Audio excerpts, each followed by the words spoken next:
Online class में class 10 physics chapter हमारा चल रहा है विद्युत धारा का ऊष्मीय प्रभाव।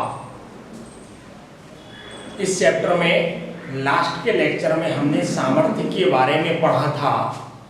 सामर्थ्य का फॉर्मूला ले आए थे, परिभाषा, मात्रक और सूत्र के आधार पर हमने इसका मात्रक जो आया था वाट, उसकी डेफिनेशन भी निकाली थी। उसी के परिप्रेक्ष्य में आज उससे अगला टॉपिक आपके समक्ष बोर्ड पर आप ध्यान देंगे। ऊर्जा का मात्रक सामर्थ्य के आधार पर हम निकाल लेते हैं। ऊर्जा का मात्रक सामर्थ्य के सूत्र से।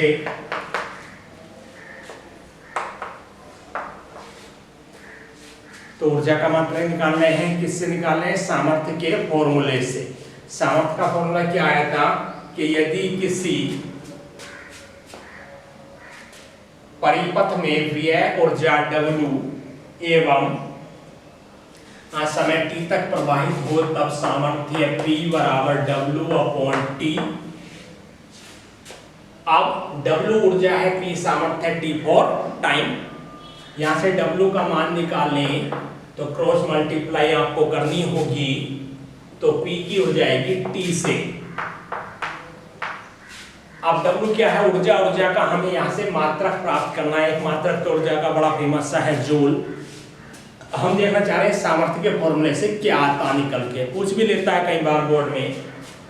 तो हमें चाहिए W का मात्रक बराबर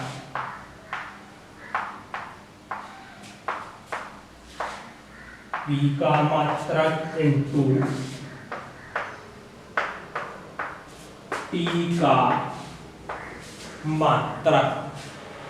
P का मात्रक हम लाए थे वाट। P मतलब सामर्थ्य का मात्रक वाट लेके आए थे, इंटू T का मात्रक लाए थे सेकेंड। तो हम क्या लिख सकते हैं? क्रॉस को हम यहाँ लिखते समय डैश के रूप में ले लेते हैं। ये माइनस नहीं है, डैश यानी गुणा के रूप में काम करता है। तो ये हो गया हमारा वाट सेकेंड। किसका मात्रक हो गया? W। W क्या है? ऊर्जा।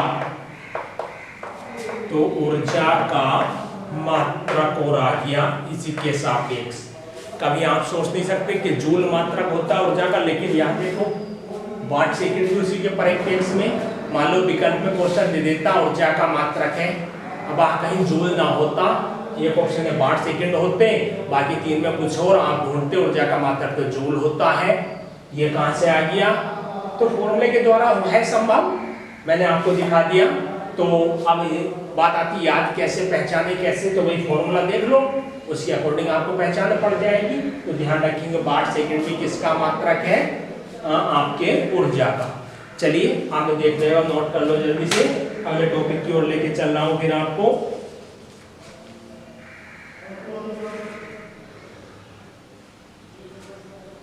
चलिए ड्रॉप कर देता हूं।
चलिए अगला टॉपिक, विद्युत सामर्थ्य का मापन।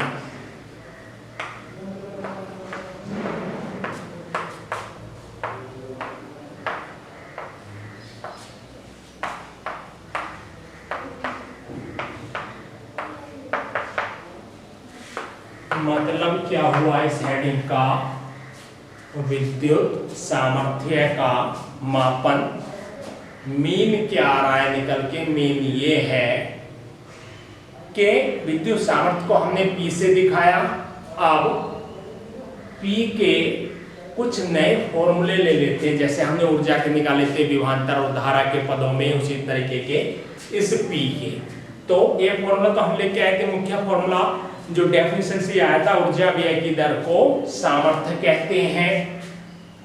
तो अब उससे अगले कुछ और फॉर्मूले लेते हैं। तो पहला जो उसने क्वेश्चन के रूप में या हेडिंग के रूप में कहा है, वो कह रहा विभवांतर तथा धारा के पदों में, विभवांतर तथा धारा के पदों में सामर्थ्य, ये है, यानी सामर्थ्य का फॉर्मूला बताइए आप। मान लीजिए क्वेश्चन पूछ लिया उसने विभवांतर और धारा के पदों में, जबकि हमारे पास क्या है फॉर्मूला कि किसी परिपथ की सामर्थ्य थ्योरी क्या आ जाएगी, में मान लो किसी परिपथ में W जूल ऊर्जा T समय में जो है व्यय हो रही है, तब उसकी सामर्थ्य शक्ति बराबर P बराबर W/T। लेकिन उसको ये फॉर्मूला चाहिए नहीं, तो हम क्या करते हैं, हम बना लेते हैं एक फॉर्मूले से दूसरा फॉर्मूला। उसने क्या कहा, विभवांतर V तथा धारा I के पदों में। अब ना विभवांतर V है ना धारा I है, लेकिन एक चीज तो जानते हैं हम, क्या जानते हैं हम W का फॉर्मूला तो जानते हैं ऊर्जा का, जो VIT हम लेके आ चुके हैं। बस हम क्या कर लेते हैं, W का मान इसमें लगा देते हैं। क्या लिख लेंगे कि किसी चालक के सिरों पर विभवांतर V, उसमें प्रवाहित धारा I, समय T हो, तब W बराबर VIT। इसे मान लो एक, क्या लिख देंगे आगे, W का मान समीकरण 1 में लगाने पर, W का यहाँ, तो इस W की जगह क्या लगा देंगे हम, VIT। तो P बराबर W के स्थान पे यहाँ लिख देंगे, जो है W का मान रखने पर W के स्थान पर आ गया VIT अपॉन में T।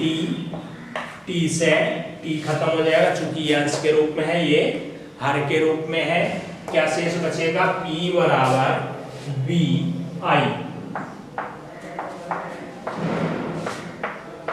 तो ये एक नया फॉर्मूला आपके समक्ष सामर्थ्य का, P बराबर VI। जल्दी से देखिएगा, कल की तरह ही और रख देता है, यानी इससे पहले लेक्चर में एक फॉर्मूला हम लाए W/T, दूसरा लेके आ गए हम विभवांतर और धारा में। ठीक, आगे अब हम चलेंगे कुछ और नए फॉर्मूले की ओर। हो गया होगा आपका, चलिए रफ कर लेते हैं इसे।